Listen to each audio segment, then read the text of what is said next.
दोस्तों जल्दी से अपने चैनल और गुरु जी को सब्सक्राइब कर लें और इस घंटी पर क्लिक कर दें ताकि आपको पता चल जाए कि अपना इंग्लिश का पीरियड शुरू हो चुका है। हेलो स्टूडेंट्स, कैसे हो आप लोग?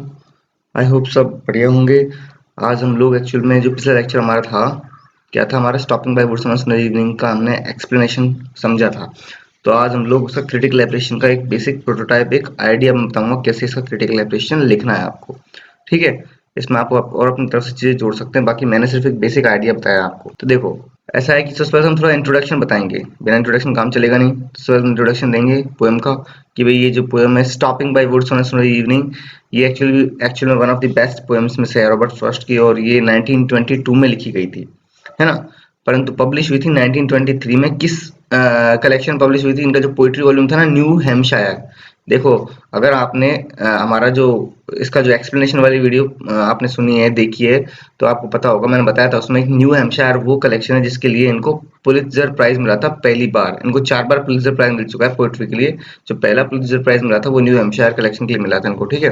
तो उसी न्यू हैम्पशायर कलेक्शन में ही ये poem stopping by woods on a snowy evening publish हुई थी, है ना। ठीक है, फिर सेंट्रल आइडिया पाते हैं। पोएम एक बहुत ही सिंपल, स्ट्रेट फॉरवर्ड, एक बहुत ही अच्छा मैसेज देती है। इनका जो मेन आइडिया है ना, वो भी यही है कि भाई देखो, लाइफ में इंसान को अपनी ड्यूटीज निभानी होती हैं। देखो, उसने लाइफ में, देखो पहली दो चीजें हैं। एक तो उसके ऊपर ड्यूटीज रहती हैं, रेस्पॉन्सिबिलिटीज होती है कि लाइफ में उसको ये सब करना है। ड्यूटीज, एक तो फैमिली की तरफ ड्यूटीज, खुद की तरफ ड्यूटीज, एक तो वो चीज है ना। दूसरी चीज ये कि आपने मतलब कुछ प्रोमिसेस किए हैं, कुछ टारगेट्स फिक्स किए हैं खुद से कि भाई मुझे जिंदगी में ये चीज करनी है, ये अचीव करना है। तो वो टारगेट भी आपको जब तक जिंदा है, मतलब कहने का मतलब मरने से पहले पहले अचीव करने होंगे। तो पोएम का आइडिया यही है कि भाई जीवन में आपके सामने बहुत सारे एंटाइसमेंट्स मतलब प्रलोभन आएंगे, जो कि आपको अपने रास्ते से भटकाने की कोशिश करेंगे, आपको अपनी ड्यूटीज पूरी करने से रोकेंगे, आपको अपने टारगेट से दूर ले जाएंगे। जैसे कि पोएम पढ़ते वक्त हमने देखा था कौन सा एंटाइसमेंट, फॉर एग्जाम्पल जो नरेटर था या फिर जो राइटर था, वो बीच जंगल में रुक जाता है बर्फ को गिरते हुए देखने के लिए, ठीक है। तो वो जो जंगल है ना, वो एक्चुअल में उसके लिए एंटाइसमेंट है। लाइफ में वो उसके लिए प्रलोभन है, क्योंकि वो अपने डेस्टिनेशन, अपनी गंतव्य, अपनी मंजिल तक पहुंचने से पहले रुक गया बीच में। तो प्रलोभन ने उसका रास्ता भटका दिया। फिर उसको समझ में आता है, अरे नहीं नहीं नहीं भाई, मैं तो यहाँ कहाँ रुक गया हूँ, मुझे तो अभी मीलों दूर चलना है, मुझे तो अभी घर पहुंचना है। तो वो एक तरह से एक सिंबल था, वो एक इमेज थी, एक सिंबल था वो भाई, कि जो जीवन है वो एक लंबी जर्नी है, उसमें हमें बहुत सारे प्रोमिसेस पूरे करने हैं, बहुत सारे टारगेट्स अचीव करने हैं। हम बीच में प्रलोभन में फंस के रुक नहीं सकते हैं, भटक नहीं सकते हैं। तो ठीक है, यही इसका सेंट्रल आइडिया है, ठीक है। Figure of speech, figure of speech पे आते हैं हम लोग। तो देखो, पर्सोनिफिकेशन एक्चुअल में पहली कह सकते हो आप लोग सेकंड और थर्ड स्टैंजा में इस्तेमाल हो गया, जब हॉर्स को पर्सोनिफाई किया इन्होंने। जब मैंने पोएम समझाई थी तब भी ये चीजें बताई थी आपको। आप एक बार वो वीडियो जरूर देखना, तो आपको क्लियर होगा कि मैं क्या बोल रहा हूँ। कि देखो, उसमें लाइन थी, my little horse must think it queer, कि मेरा प्यारा मतलब छोटा घोड़ा है, वो मतलब उसको समझ नहीं आ रहा, वो बड़ा अजीब सा फील कर रहा है कि क्योंकि सीधी सी बात है, उसका जो मालिक है वो बीच जंगल में कहीं रुक गया, अभी शाम का समय, अंधेरा होने वाला, हम घर भी नहीं पहुंचे हैं, और वो बीच जंगल में रुक गया, तो बड़ा अजीब सा फील कर रहा था। तो जो इस तरह का एटीट्यूड है ना, कि घोड़े को अजीब सा फील हो रहा है, तो ये थोड़ा सा ह्यूमन एटीट्यूड है। तो इंसान जैसे गुण है, तो हॉर्स को कैसे ट्रीट कर रहे हैं, जैसे कि एक व्यक्ति को ट्रीट करते हैं वैसे। और फिर घोड़ा अपने मतलब गर्दन में जो घंटियां बंधी हुई है, उनको हिला के सवाल पूछता है अपने मालिक से कि क्या हुआ, सब ठीक तो है ना, तुम कैसे रुक गए बीच रास्ते में। तो ये एक तरह से एक इंसानी वे है, कि सवाल पूछ रहा है कि भाई क्या हो गया। तो ये एक तरह से इंसान की तरह ट्रीट किया गया है। तो ये इसको क्या कर दिया, पर्सोनिफाई कर दिया, पर्सोनिफिकेशन हो गया इसका, इसका घोड़े का, ठीक है। एनियमेंट, पोएम पढ़ते वक्त मतलब मैंने बताया था आपको एनियमेंट क्या होता है। जब कोई लाइन, पोएट्री की कोई लाइन, सपोज पोएम में एक लाइन ये है, फिर नेक्स्ट लाइन ये है, ठीक है। तो क्या है कि यहाँ पे ये सेंटेंस है ना, पूरा नहीं हुआ है। The only other sound the sweep of easy wind and downy flake, ये सेंटेंस आगे कंटिन्यू है नेक्स्ट लाइन में। तो इसको बोलते हैं एनयम्बमेंट। इसमें जे है ना, वो साइलेंट है, ध्यान रखना, इसको पढ़ते हैं एनयम्बमेंट, ठीक है। तो इस तरह से जब पोइट्री में, पोइट्री के हिसाब से लाइन यहाँ पर हो गई है, परंतु सेंटेंस अगर पढ़ेंगे पूरा, सेंटेंस पूरा नहीं हुआ है, सेंटेंस आगे कंटिन्यू है, तो इसको बोलते हैं एनयम्बमेंट, ठीक है। एक्सटेंडेड मेटाफर, देखो मेटाफर यदि मान लो कोई एक दो शब्द में मेटाफर यूज हुआ है, वो अलग बात है, परंतु अगर 4-5 लाइन तक मेटाफर फैला हुआ है, यानी कि एक पूरे स्टैंजा में फैला हुआ है या पूरी पोएम में फैला हुआ है, तो उसको बोलते हैं एक्सटेंडेड मेटाफर। अब देखो इसमें जो लास्ट का स्टेंजा है ना पोएम का, miles to go before I sleep, miles to go before I sleep, ये जो माइल्स की मीलों दूर मुझे जाना है सोने से पहले, ये किस चीज को दर्शाता है? ये दर्शाता है जीवन की जर्नी को, कि हमें अभी मीलों चलना है सोने से पहले, मतलब मृत्यु से पहले, डेथ से पहले अभी हमें बहुत लंबा रास्ता तय करना है। लाइफ काफी लंबी है अभी, ये काफी कुछ अचीव करना है जीवन में।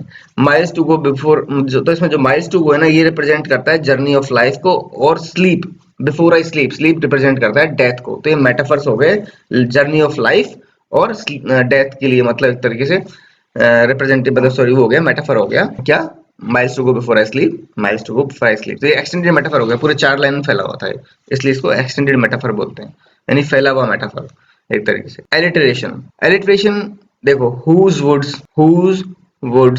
वॉच, वो वॉच इज वुड्स, तो ये देखो यहाँ पे स्पेशली हुज वुड्स, यहाँ पे तो आप बोल सकते हो एलिट्रेशन यूज हुआ है रिपीटेशन ऑफ व साउंड का। यहाँ पे वॉच इज वुड्स, इस जगह आप ये थोड़ा सा टाइपिंग मिस्टेक है, ये ध्यान रखना, वॉच हिज वुड्स, यहाँ पे क्या है एलिट्रेशन की जगह क्या पर है, कॉन्सोनेंस है, ये कॉन्सोनेंस है, ये क्यों कॉन्सोनेंस क्यों है, क्योंकि ये जो डब्ल्यू के बाद में, यानी व के बाद में क्या हो रहा है, व तो एक कॉन्सोनेंट है और व के बाद में ए आ रहा है जो कि एक वोवल है, और यहाँ भी ओ आ रहा है जो कि वोवल है, बदल गया वोवल, वोवल क्या है, बदल गया। अगर पहली आवाज, पहली साउंड कॉन्सोनेंट है, व्यंजन की है, परंतु उसके तुरंत बाद जो वोवल आ रहा है वो बदल जाए, तो फिर वो कॉन्सोनेंस कहलाएगा, एलिट्रेशन नहीं कहलाएगा। ये मिस्टेकिंग से हम, मतलब गलती से आ गया है, इसको ध्यान रखना, ठीक है। ये इधर नहीं आएगा, ये पॉइंट आएगा इसके अंदर, कॉन्सोनेंस के अंदर, ठीक है। साउंड्स द स्वीप, सा सा, अब देखो सा सा, इसके बाद में इसमें तो ओ वोवल है, परंतु यहाँ कोई वोवल नहीं है, डब्ल्यू आ गया है, तो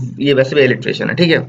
तो ये स साउंड का रिपीटेशन है वर्ड के स्टार्टिंग में, और आगे वोवल का बदलाव नहीं आ रहा है। यहाँ पे कोई मतलब एलिट्रेशन यूज हो गया है, सॉरी कहीं पर कॉन्सोनेंट यूज हो गया है, कहीं पर वोवल है, जहां पर दोनों तरफ वोवल आए और वोवल चेंज हो जाए सिर्फ वहीं कॉन्सोनेंस होगा, अदरवाइज एलिट्रेशन है। तो ये साउंड स्वीप, सा सा, दो व्यंजन का रिपीटेशन हो रहा है। देखो इसको हमें ध्यान रखना, एलिट्रेशन और कॉन्सोनेंस में डिफरेंस है।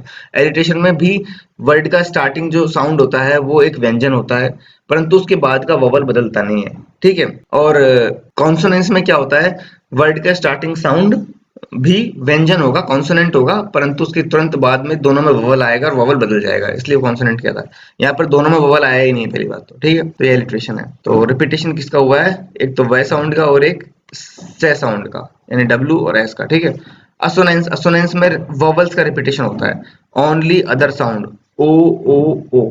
और असोनेंस में एक चीज और है कि जो रिपीटेशन हो रहा है ना वोवल साउंड का, वो वर्ड की स्टार्टिंग में हो सकता है और वर्ड के बीच में हो सकता है। ओ साउंड लगातार 3 शब्दों में रिपीट हो रहा है, ओनली अदर साउंड, साउंड्स, तो ये है असोनेंस, ठीक है, रिपीटेशन ऑफ ओ वोवल।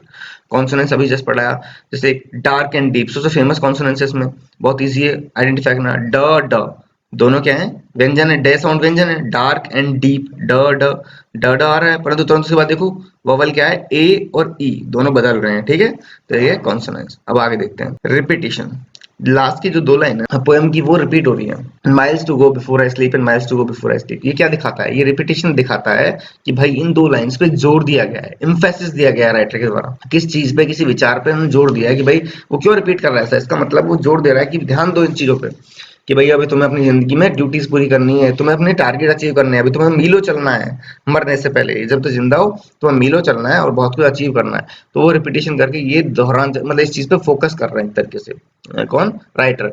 और रिपीटेशन एक और चीज के लिए इस्तेमाल होता है, म्यूजिकल इफेक्ट के। अक्सर आपने गाने सुने होंगे, एक लाइन 2 बार रिपीट हो रही है, फिर गाना खत्म हो रहा है तो फिर से रिपीट हो रही है, तो एक्चुअल में जो लाइन की रिपीटेशन होता है तो वो पोएम में, गाने में क्या होता है, म्यूजिकल इफेक्ट, संगीत का इफेक्ट लाने के लिए भी होता है, ठीक है। अब इमेजरी पे आते हैं, पोएम में कुछ ब्यूटीफुल नेचर की इमेज यूज की है, जैसे woods fill up with snow, कि जंगल्स बर्फ से भर रहे हैं, तो आप इमेजिन कर सकते हो, मतलब इमेज कितनी प्यारी इमेज बन रही है कि जंगल बर्फ से भरते हुए कैसे फील होंगे, है ना। Sweep of easy wind and downy flake, किस तरीके से हवा चल रही है, सरसराती हुई हवा चल रही है और बर्फ गिर रही है।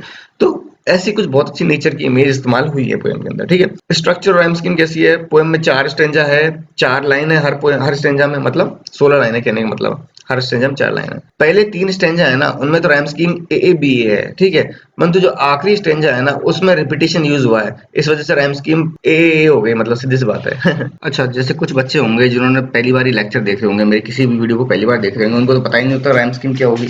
तो उनके लिए मैं एक चीज एक्सप्लेन करता हूँ, राइम स्कीम होती क्या है, मतलब कैसे देखते हैं राइम स्कीम, कैसे पता लगाते हैं। तो देखो, मैं थोड़ा मिटा देता हूँ, मैंने पोएम समझाई थी ना, तो उस वक्त मैंने ये लिख रखा है, इसको मिटा देता हूँ मैं। तो देखो, राइम स्कीम ऐसे चेक करते हैं उदाहरण के तौर पर, ठीक है।